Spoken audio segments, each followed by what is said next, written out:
Path of Exile 2 is way more popular than Grinding Your Games ever thought it would be. They launched this into an early access period, which we all know was just for marketing purposes. What we're actually getting is a beta test, the biggest beta test of all time for this next generation ARPG.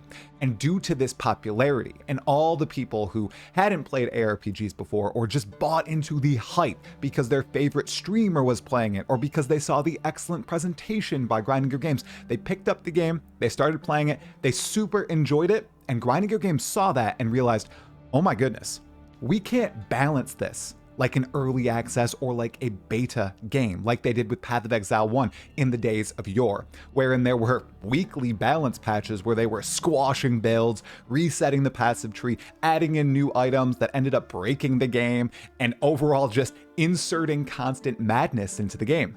They knew with over 570,000 players peak on Steam, hundreds of thousands of players on the standalone client and on PS5 and on Xbox that they could not turn this into a whack-a-mole of balance and a constant shifting of all the systems in the game.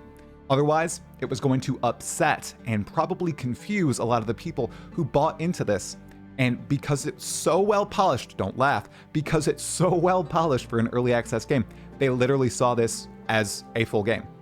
I think that's why Grinding Your Games was too scared and is too scared to touch balance outside of large content patches. And I think that's why we're not going to be getting any drastic shifts or changes, because there's so many more people playing this game than GGG thought there were going to be. Am I crazy, or do you think this might have a grain of truth behind it? Let me know in the comments below. Make sure to sub to the channel and like this short. And if you do, I will continue making them. Stay sane, Exiles.